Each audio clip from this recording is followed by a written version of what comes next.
Welcome to In Studio. This is a new program and I'm very excited about it. I'm Janine Fondon, and I've had the privilege of speaking to a lot of people over the course of my lifetime, and hopefully we'll have a lot of those people in studio with us to really share their views and thoughts about today's world, and hopefully we'll learn a lot about different things that are happening and the wave of where our future is going, and it will be great for us to explore this, especially with all of our great guests that we will have. And behind the scenes, we have a number of college students, and this is very exciting because they're really driving this production.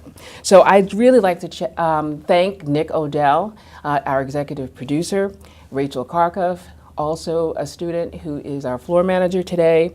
And I'm going to add on my husband, Tom Fondon, and my daughter, Nakai Fondon. We, as a family, have always included ourselves in all of our work, so they're with me, even though they're not on set with me today. And also, Chris White. If you hear the entry music to the show, Chris is a wonderful music artist, and he is actually someone who served in this country via the Air Force and has an ear for music. So if you listen to the music, it'll be great to hear his work, and hopefully you'll be able to follow along some of his music with this show. And so this is a great opportunity for us to talk to some people that we probably haven't talked to and get some new insights. And our first guest is Robert Principe. And I've known Robert for some time in school settings, and you're a diversity consultant. We share some roots in New York. And so tell me about your journey, tell me about your work, and just what excites you about the future. Thanks, Janine. It's a pleasure to be here. Thank you for having me. So, as you said, in my background, I'm currently continue to do diversity inclusion work as a consultant and an executive and business coach. So my background includes a combined 13 years as a diversity inclusion manager, and which I started in higher ed, and I also my own consulting group, organizational change for social impact. And in terms of your question here about the future, I think about where we've come. We've talked. We had a chance to talk prior, and we talked about how we're in the midst of so much change. And I think that's true, and people are feeling a lot of that. But in reality, when we think about, say, for example, diversity issues or socioeconomic diversity issues, for example. We've been in a sea of change for a long time, and it's not just about identity. It's a lot about the fact that the makeup of America in terms of middle America and its ability to thrive has changed enormously. And we heard this phrase all the time about the idea of wages being stagnant over a period of time. Well, it's been over 40 years now, and just look at these numbers. Whether it's a college or non-college graduates or blue-collar, white-collar workers between 1948 and 1973, wages went up 91.3%. Between 1973 and 2013, wages went up 9.2%, less than 2% over the last 40 years. And we know inflation's been worse than that. And I don't mean to jump to the election right away, but that was reflected in people's frustration. One of the basic ways that I feel that all of us function is in our work. Right, and feeling like we can't feel stable, right, is a challenge for us. No matter what our identity, racially, ethnically, culturally, gender, etc. Right. So I think that's been a big change in the sea of change, and the other parts that obviously technology has when you talk about the future, it's enormously different than when you and I were growing up, right? And yes, there have been changes in demographics, but in many cases it's been a very positive thing. But it's part of our history too. I think what gets lost when people talk about this idea of us being a nation of immigrants, what does that really mean? What does that history really mean? I want to talk more about that later. But those three areas, right, of socioeconomic change in the country as a whole, right, certainly the changes in the way we work, technology, right, and how people feel a sense of fulfillment on a daily basis. And then this issue of who we are, right? who, you know, we are us, and you know, how people tend to get divided versus recognize the richness that the diversity brings to us. Those are some of the challenges I think the future brings, and then how are we going to address them? How are we going to find solutions? So I think if we talk about the future, we have to think about the truth of who we are. We have to think about the multiple things that affect us on a daily basis, and we think about how we're responding as opposed to reacting. I think that's a big difference. So I'd like to say more about that later, but I know you have a video you want to show. Yes, yes. And before we get to the video, I just want to also note that when you think of our roots, I mean, growing up in many of the same areas, being able to share some of the same music, because who's that artist you were kind of singing earlier? Al Green. Al Green, yes. And you were a music major, high school. You know, I went to the Fame School, which is music. Right. There's so many things that drive people from so many levels. So that's going to be an interesting thing to explore as well. So let's cut to the video and see what inspiration we get there. Thank you. Let's do it. Okay.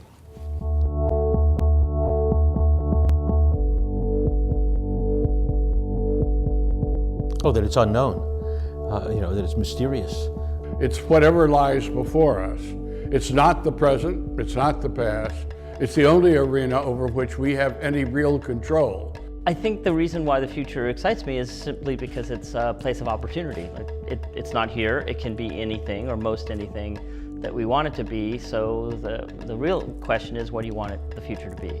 With the right tools and processes and mindsets, that you in fact can create whatever future you want. There's phenomenal opportunities to use emerging and exponential technologies, robotics, artificial intelligence, nanotech, synthetic biology, Internet of Things to solve some of the world's biggest problems, to bring 2 billion people out of poverty, to educate the masses. And now there's 3 billion people that are on the internet. When you have that many people connected, I think it drives a faster pace of innovation. Ideas can flow back and forth. The one thing that is holding us back is our imagination, is our inability to imagine a more awesome future than we have now. And it's great because if we can imagine a future, if we can imagine a far radically different future, we now have the tools, we now have the communications, we now have the structures, the funding structures, everything we need to actually make it happen. I'm enormously excited about human progress. You know, when I look at my life compared to my father's life, I'm just enormously excited about the sense that there'll be vastly more people living much better.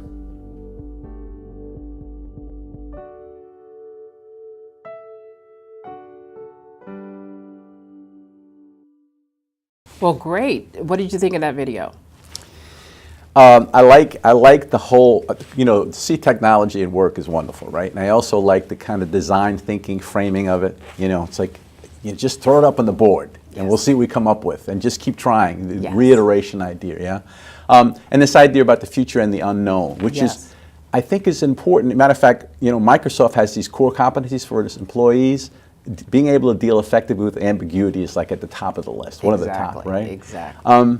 But that being said, you know, first of all, I sentiment fine. I didn't like the fact that it was not as representative as I would like to see in terms of the diversity of presenters in the video itself. And I just think that's important. People say, oh, come on now. And I say, I think it's important. People want to see themselves mirrored in images and conversations, especially about the future, right? Yeah. And then this idea of one thing holds us back is our imagination. Well, that's a little bit limited. There's a reality that there's a significant disparity that exists in terms of access and opportunity. Listen to this. This is a recent study of the wage gap between blacks and whites and how it's worsened since 1979. The study revealed that even with the same education, work experience, metro status, and region of residence, black men in 2015 made 22% less than their white male counterparts, and black women earned 34.2% less than their white male counterparts, forcing things like another study out of Toronto. As many as 40% of minority job seekers whiten their resumes by adopting anglicized name and downplaying experience with racial groups to bypass bias screeners and just get their foot in the doors.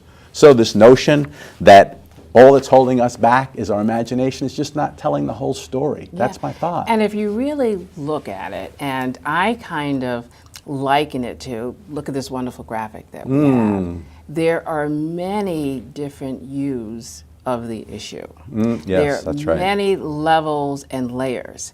And what I really take from that, which is for me, is that there are many conversations going on, and we just saw one snippet, but there are equal parts of the conversation that are happening in many different cycles. And that's hopefully what we're going to present on this show as well. And not to diminish any of the issues and conversations, because I tell people, even we can't limit the view of this conversation based on just you and I, because there are people who are not in the seats here either. So what we'd like to do is say, this is our opportunity to broaden the conversation and not to miss any issue, because it's so important. And it's so wonderful to hear the voices. Any closing thoughts that you want to leave with us in terms of, and for me, what I'm excited about the future is looking at the next generation. We have, even here in studio with us, Joe Gentile. He's a grad student at Bay Path University, and think that's great, that's change. Studying communications and technology. This is, really a good thing, and I hope that all of the young people and students are going to find opportunities to grow and develop. How about you? What are you excited about?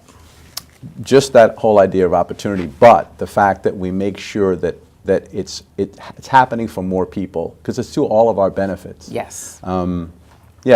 So Dr. Pat Romney, who's actually up in this area, has worked at Mount Holyoke and a number of other institutions in the area. I like this analogy she uses about access, et cetera. Diversity is being invited to the dance. Inclusion is being asked to dance. And equity is having a say in the playlist. Meaning that I'm not just in the room, but I have the same opportunity as others to access the resources that I need to succeed, right? So that's what I like to see happen more in terms of the future for a broader spectrum across this country. I think we're saying the same thing, and I so look forward to the future. So, looking forward to it. Thank you so much for joining me today. You bet. As we move into the future, and especially for the new year, there are so many new expectations, thoughts about change, and a real big wonder about what will life really be like. And I'd like to introduce you to our new guest, Kaolin, and she's going to share a little bit about her work and also tell us what you feel about how we're going to manage, with change, inclusion, and all sorts of topics that you think will be helpful to us in the new year. Well, as you know, I work on racism specifically, and I work on white privilege and what that is exactly, and how do we disassemble it, and how do we assert ourselves and recognize one another. I think one of the biggest myths is that we are attempting to identify only with stereotypes and to be reacting to stereotypes instead of actually seeing one another, listening, learning, and engaging. However, this is one situation that is a contradiction to that, because this particular program right now is addressing these kinds of concerns and changing that. So what I see as most critically important is that we reassess the stereotypes that we've been informed of in other environments, under other conditions, so that we can better be free to see one another, to care about one another, to engage more fully and completely with one another, and therefore assume the roles that we need to do in order to be certain that there is more equity, as you had referred to earlier in the program. And one thing, and let me know what you think about this idea, but I do feel that privilege comes in many colors. It's all over. It's not just one group or another. Privilege comes. And I think we're experiencing that people are like, oh my goodness, it's not so much about who we are. I'm not minimizing in terms of what any one group experiences, but there's a lot of privilege going on in a lot of different ways. What do you think about that? I just was thinking, I appreciate what you're sharing there. Just back to the socioeconomic piece that, people across many different lines are experiencing a challenge to feeling the sense of what work and the income and so forth and access we get from work provides them, and it's across a whole bunch of different identities. Yes. And how about the book that you've written and so forth? Tell us about that. In this specific area also has a great deal to do with classism. So I think that classism and racism get confused. They're very intermixed, and it's part of what one needs to be fully involved in a dialogue with people in whatever kind of work that they're doing is to distinguish between classism and racism. But at any rate, my first book is talking about race, a workbook about white people fostering racial equality in their lives. And I have a second book coming out called Protocol, Welcome to Paradise, Watch Your Step. So it is about the creation of Sundown Town specifically, intended to keep people of color out. And how do they maintain that and keep that structural and systemic racism within their towns? And then, and how African American men specifically have managed to navigate, and what kind of requirements have been taken from them in order to survive in these environments, because integration is where it's at. Assimilation and integration is where it's at without losing one's ethnicity and roots and traditions. And part of what happens in predominantly white environments is you're encouraged to lose those things, to become fragmented. And so my books really concentrate on that, that assertion of power, of remaining oneself, of bringing one's culture into the environment, and the environment adapting to different cultures. Yeah, and it'll be And very embracing. interesting to feel that we can hear all voices and understanding all experiences in any given environment. Yes. And I think, as we could all attest to over the last couple of months, is that we can't afford to not listen to any one group. And we also have to be inclusive. This whole notion of inclusion is, to me, such an important topic, because now we're trying to figure out how we hear everyone, and we can also assure that the experiences that everyone has is, you know, pretty much the same. So that's going to be the new, the real new focus for us all. You just tapped into something that I'm also from New York, from Brooklyn. And I remember in the 70s, my two children who were biracial, I remember when diversity became very somewhat new, that term diversity, and when it became a very common denominator in school systems, and it was embraced and it was encouraged, and we thought, oh, this is good. This is the beginning of serious healing. And then what happened is we learned that just because there's exposure to integration, it doesn't mean that there's psychic integration. You can be in a certain environment and still be completely rejected. And now, as we've learned through the last few years, you can be in a certain environment and be killed. Yeah. And so it's up the ante regarding fear and threat and the assumption of power and white privilege specifically that needs to be completely disassembled and dealt with. And it's never really been dealt with. So in my work, I encourage transforming the meaning of whiteness. We need to transform the meaning of whiteness. And we can do that. And we do that by working the racial equality muscle. And it's work. It's a muscle we don't use. Many of us have not used it or thought about it or know how to apply our politics or ideals to how we're living our lives on a daily level. But racism is deeply personal. It's not some collective, generic experience. It's a deeply primal, physical, personal experience. And we are the ones who can correct it, repair it, and restore what diversity originally was intended to be. And the goodness of this show is that we hear all perspectives. You know, you have done your research to really develop your perspective, and you have done the same. And together, we can form a view of the world that come from experience, which is good. And speaking of experience, I'd love for us to just take a look at what common ground might be, and I'll be interested to see your responses after we do so. Great. So let's take a look. Great. I believe we are in a world of increasing uncertainty and rapid change, and I think there's a natural human instinct to try to fight that, to seek stability. This is a moment in time when pessimism seems to be the oh-so-fashionable black. And there are plenty of examples in history where that kind of pessimism becomes a self-fulfilling prophecy. So I think we need an injection of optimism in the present. A neurologist that I worked with had put it really great. He said, Brian, fear makes you stupid. There's a tremendous amount of fear about the future, and that's a very bad thing. That is bad for business, that is bad for the future. We actually have to explore those darker areas so that we can map them and say, okay, we don't want to go here. You know, climate change is something that is very real. And if we don't start to get people and societies and countries thinking more long-term, we're going to be in very, very dire straits. We're going to have big issues. I mean, we're talking about trying to find another planet to live on. It's crazy. Freshwater depletion, ocean overfishing, those are problems that are technically solvable.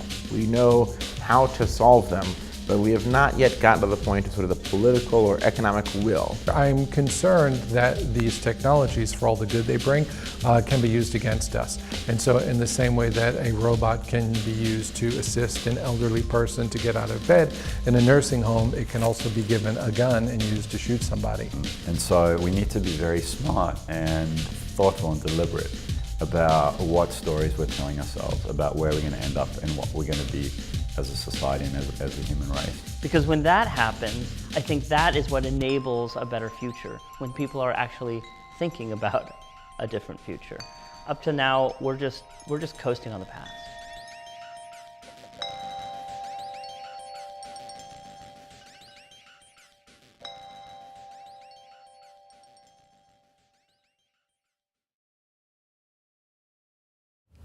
Well, as we can see, there is so much that we have to do to, really deal with the issues that we have coming up. From the big issues, whether it's climate change, to economic issues. Tell me, Keolan, as we seek this common ground to move forth with these issues, share some insights. I'm very happy to have seen this film because I think we need to address the trauma that a lot of us are under right now for a variety of different reasons. We're each in a state of, so many people are diagnosed with post-traumatic stress disorder, for example. So there are a variety of reasons why we are very stressed out. But I do think that the aspect of this video, which I appreciate the most, is that we need to continually remind ourselves that we're self-determining. Mm-hmm. That the only power that's taken from us is the power that we've allowed to have be taken from us. However, that means that we need to develop certain skills. We need to remain optimistic. We need to increase the relationships in which we are certain that we are in agreement with one another about very fundamental principles about the quality of our lives, of all of our lives. So therefore, it means we're relying more and more upon one another to be fully present, to be fully able, to be as helpful as possible so that we can continually create the kind of a world that we want, the planet that we want, the environment that we want, the financial equity that we want. Exactly. We have that power. Exactly. That's up to us to do it. And I think that the times are reminding us of that. They're demonstrating that for us. One of the advantages of technology is that it's all over. It's all over, that we get an opportunity to see not only what our lives are like, but what somebody else's life is like, because that is relatively new. To have access to this level of exposure is phenomenal, and it's phenomenally empowering. Yes, I would say so. Closing thought? About the video? Yes. Okay. The issue of, to your point about what we can do, kind of thing. Certainly we have to work with technology, not have technology own us, right? And it's interesting, the World Economic Forum puts out a report every year, the Global Competitiveness Report. I'm just going to read this piece. Technology and innovation are increasingly driving development. By merging physical, biological, and digital systems, the fourth industrial revolution, that's kind of crazy, huh? Is bringing unprecedented change to the nature of work and productivity. So, and I appreciate one of the comments in the video saying, when we feel this kind of like change going on, so much going on, we look to seek stability, right? So again, that's a common human need, right? And yes.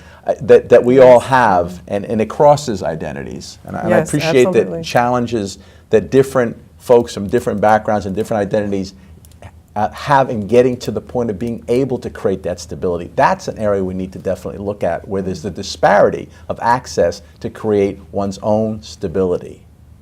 Exactly. And I look forward to just engaging more voices over the course of this program around these issues. So thank you so much. Certainly. Thank you. Thank you very much. Pleasure. All right, 2017, as we look forward to this year, collaboration is truly one of the sentiments that we want to keep front to mind. So, as I speak with you in terms of collaboration. What does that mean for 2017? Exactly what the word says, and I think you've made this point before, is to not let some of the stuff that holds us stop us from going where we need to go, essentially, right? So seeking solutions via collaboration is critical. Can I give you an example? Yes, yes. So I'm just starting a new project, and it's called Hack Diversity. All right, I'm going to show this. This is a picture of Melissa James right here. She's the CEO of a new startup called the Tech Connection, and in collaboration, this is a public-private partnership out of Boston, with New England Venture Capital and a bunch of schools, community colleges, and UMass Boston, and so forth. And I'm going to be a consultant on the project, and the project is this: that African American and Latino tech folks that usually get passed over because of the lens of biases that some folks have in the recruiting process, and didn't graduate from MIT in some cases, although some have, didn't graduate from Harvard, but graduated from other schools, are going to be pulled in to get mentored and have internships, so that they can get in the pipeline and get into these companies, all these startups especially around the Boston area in technology. And in return, the companies are going to get diversity inclusion assessments. That's where my role is going to come in as a consultant. So as it says in this here, that the national innovation economy has two challenges. One is a lack of talent, right? But the other thing is that it's not diverse at all. So this collaboration is going right at addressing an issue that needs to be taken care of, that not only creates opportunity and equity, but pulls in a bunch of different public-private partners to make it happen, right? And it's really exciting to be part of the project, and Melissa is just awesome. She's just rolling this thing out and leading the whole thing, and it's just been fabulous to be part of, and we're going to be going through the whole spring with this. That's great. And when you think about it, here we sit in the knowledge corridor. This should be, and Pioneer Valley, we are pioneers, that we should be able to really create a collaborative sense of success that we can keep building on. And what do you think, Kaolin? Well, when I think of collaboration, I actually think of your work, Janine, because you've brought so many people together all through these years, including me, into your circle. And that was a very incredibly significant and important sense of inclusion that I was given an opportunity to be a part of because of that effort that you had made. And I met other people who were doing the same. I think there's a variety of different kinds of collaboration. Mine is more interpersonal. I just collaborated with somebody on a book. And then also there's the other broader collaboration in which there are people, other workers, who are making sure that I can get where I need to go because I don't have a car. So I'm thinking more of fundamental, grassroots, community, filling in the spaces for one another, being there for one another, making sure one person can get their work done that they believe in, and enforcing that again and again and again. I also work with the National Organization for Women, which is organizing many women in many groups all over and in Washington, and I'm on their Combating Racism Committee. And so that's another form of collaboration. I think that another aspect is with the Ruggles Center in Amherst, which is the Underground Railroad. Sojourner Truth's museum is there, and they collaborate with a great many efforts throughout the community. So there are many things that one can be selective about regarding whether do they want to be the initiator of collaborating, or do they want to be joining forces with other people who are doing that. And I think that's one of the most important aspects in race work, is to figure out what works best for you. Because you have to do something that not only matches your ideals, but it has to match the reality of your circumstance. Yes, and I want people to really think about that, and you guys are just great examples of it, that our network extends bigger than the circle we sit here. Yes. And I tell folks that, again, when you think about it, we have to remember each of us has a vast circle. I mean, I go to thousands and hundreds of thousands of people online, as well as the circles that you all bring in each of your areas. And just because we see 2 or 3 people, that's usually not representative. That's exactly right. And what we want to do is say, give us opportunities to gather, connect, even for us to do this, is a great connection. Yes. On March 8th at Bay Path University, we're going to gather women who are going to look at the women's issues that stemmed back from 1977, the very first women's conference, and bring it up to date. And there are other activities. It could be at the Pan-African Historical Museum, others that you know of as well.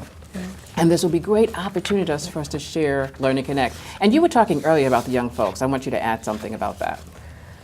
I just think that my experience, because I taught my course that's in the book at UMass at Amherst, and one of the reasons why I did it was because I noticed that the college-age students were so deeply impacted. I actually believe everybody's impacted by racism, and I believe you also had that moment in your life when you remember the first experience you had of it, and you realized that you had to make a decision one way or another about it. Somehow or other, it was that heavy, no matter how old you were, that you began to realize, wow, I have to be kind of either for it or against it. So I kind of feel like those are really critical moments in people's maturation process, and that they are ones that are not addressed in certain environments where they can actually process it the way that other issues are processed in a person's life. And I think it demands the same attention, the same recognition, and the same kind of assistance for younger generations to process how do they do this, what are they going to do with this. When I started that course, I did it because a lot of students came to me in diversity classes very conflicted, deeply in pain, some of them very, very enraged, some with tremendous resentment. I believe those things should be dealt with in a classroom where you can process what it is to actually become an adult and what kind of adult are you. Exactly. Because there are many assumptions for young people about how they're supposed to be developed, what direction they're going to go in. They're told a great deal about what to do and how to do it. And then you end up with an election like we just had. Exactly. Because the fact is, racism has to factor into your value system. Racism is very attached to classism. It's very attached to gentrification. It's attached to everything. Almost everything any one of us has experienced is a result of systemic and structural racism.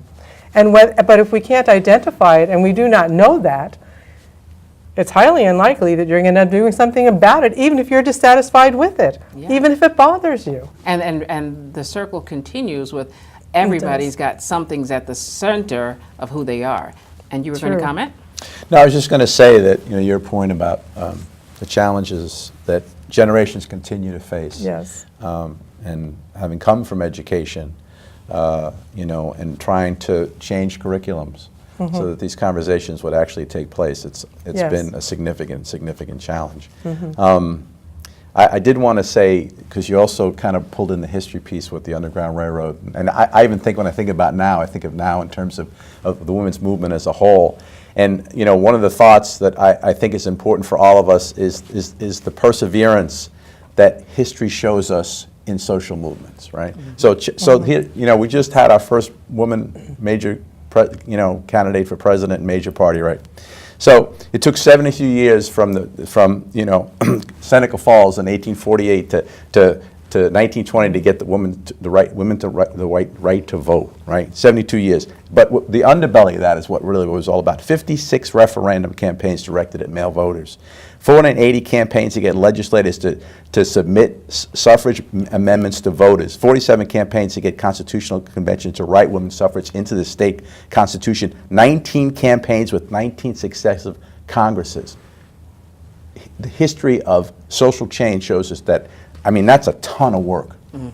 Yes. 19 different Congresses to finally get it done, right? We have to remember that this, everybody, young and old, that this change does not happen, overnight, and especially when it's pushing against the grain, right, of inequity per se. It's a real challenge. Exactly. And I'd like to just add one thing to that, which is you are the change.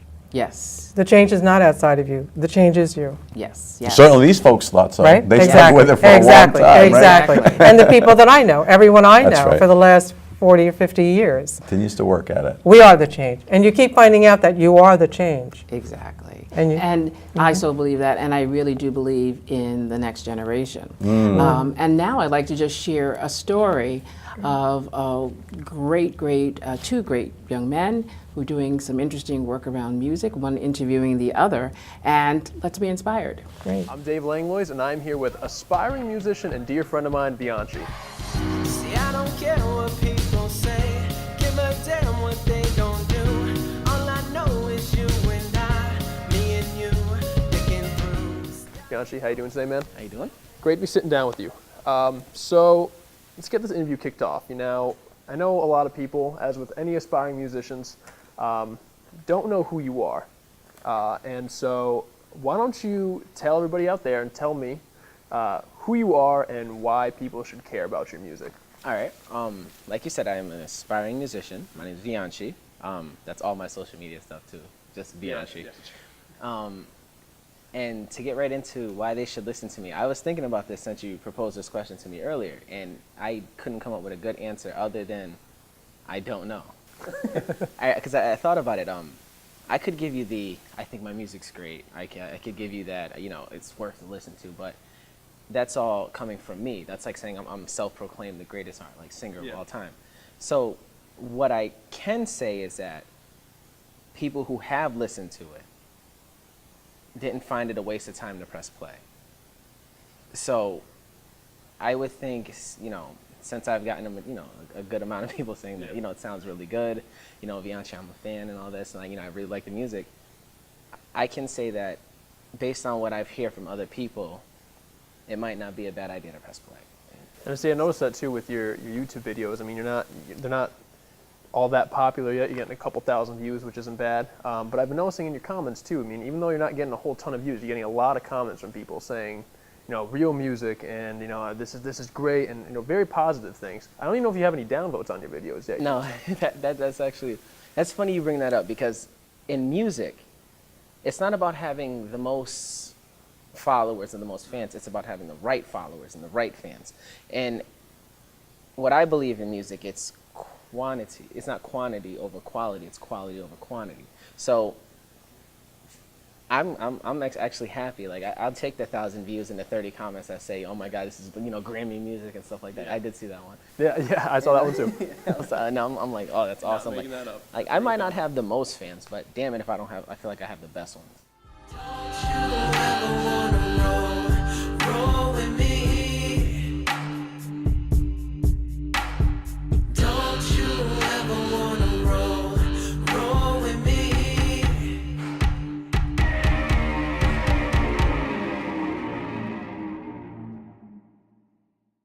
All right, really appreciate you coming out. Thanks so much, Bianchi. No problem. All right, guys, that does it for the interview with Bianchi. Thank you so much for tuning in. Catch you next time. Well, dialogue is the place we need to be. So here we go. Tell me, when you think of the videos that we've seen, you've heard the dialogue that we've had in the public sphere, and looking forward, tell me some of your comments in terms of, you know, collaboration and what we need to do to inspire the young people. Well, I'm going to reverse it. Young people inspiring us, you know, and doing tunes, right? Mm-hmm. Tunes are always inspiring. Yes. You know, getting a little groove going, that's awesome. And I think, you know, we do face, you know, divides. And we can't let that define us, as I think you pointed out, and I'm paraphrasing kind of what you said. Yeah. So not to react and then get rigid and resist as a result of feeling those divides, but find and seek for all of us opportunity access, right? So, you know, like technology, okay, let's retrain folks. Let's retrain them so they can access and get to the point where they can have that zestful feeling no matter what the age is, right? Yeah. So I just think that kind of sequence of not getting caught in places that divide us and not getting resistant and continuing to find and build opportunity for more of us is the way to go. And that's a passion I have, as you can see. I'm being passionate about that kind of thing for all of us, and I believe in it. So, you know, there's that zest and that seeking zest that's important for all of us that I want to be part of. And I want to be part of it too. How about you? I think the emphasis for all of us needs to be on freedom of expression, our freedom of visibility, our freedom to experience human rights, our experience to be certain that we are enabling others to experience their human rights. So I think it's really a mobility aspect to this, which is the freedom to utilize your intelligence as deeply and as far as you'd like to. The ability to have access in order to be able to do that and to access that freedom for others. I think that's critically important. I think with the global aspect as well, the interconnectedness of all of us, and that we're going to emphasize that, that's going to be the truth of our lives. That's not just a myth, that's not a notion, that's a reality. We want to be interconnected. We want to enable one another to be all that we really can be. And we are really all that We are all that. Yes. All we need to do is keep opening the doors, remaining positive, remaining dynamic, develop trusting relationships, lots of work. Put the work in. Exactly. The work you get in is the work that you're going to be getting out. It's going to give you the result. And I'm so thankful that both of you joined me today. This was history making, and I look forward to our future conversations. And I want to say, yes, the door is open. You know, for people to come to the show, to sit down and speak with us, share their, you know, views and impressions, bring their knowledge, you know, and expertise, and bring their opportunity. Where would we be without opportunities? This is the key to us all. And for me, education is the key. Education. So I thank you very much, and I look Pleasure. forward to our future conversations. Yeah, thank you very Amen. much.